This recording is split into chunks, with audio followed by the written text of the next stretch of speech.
Aware of how high the genetic stakes are, we have to face the fact that none of you are suitable mates for my sister. Wait a minute. Leonard made you aware of that?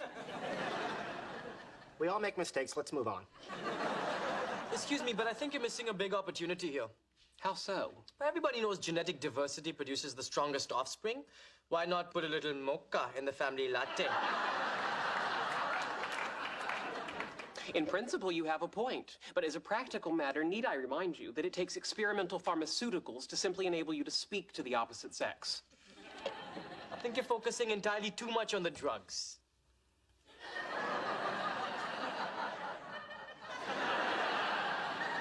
Is it 'cause I'm Jewish? 'Cause I'd kill my rabbi with a pork chop to be with your sister.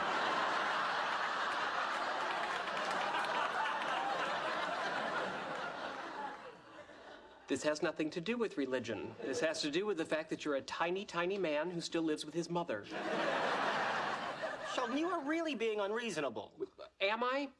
Here, eat this cheese without farting, and you can sleep with my sister. Oh, really? Oops. Shelley, can I speak to you for a minute? Alone? Why does everyone suddenly want to talk to me alone? Usually nobody wants to be alone with me.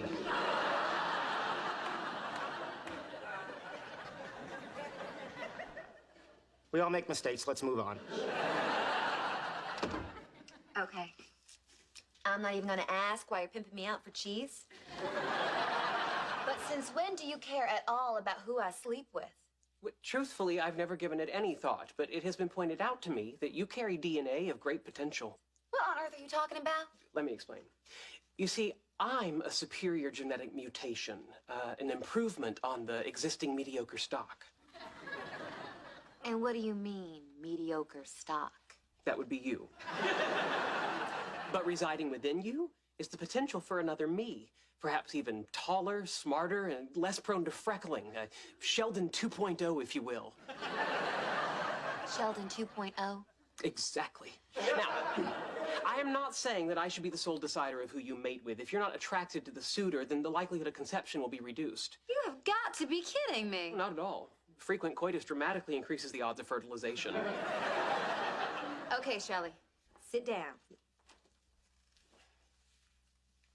Now, I've lived my whole life dealing with the fact that my twin brother is, as Mom puts it, one of God's special little people. I always thought I was more like a cuckoo bird. You know, a superior creature whose egg is placed in the nest of ordinary birds. Of course, the newly hatched cuckoo eats all the food, leaving the ordinary siblings to starve to death. Luckily for you, that's where the metaphor ended. I thought it ended at cuckoo. Now, you listen to me. If you want to start acting like a brother who cares about me, then terrific. Bring it on. But you try one time to tell me who I should be sleeping with, and you and I are gonna go round and round the way we did when we were little. Remember? I have an alternate proposal. Go on. You donate eggs.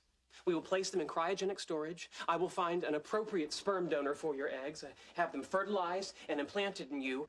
That way, everybody wins.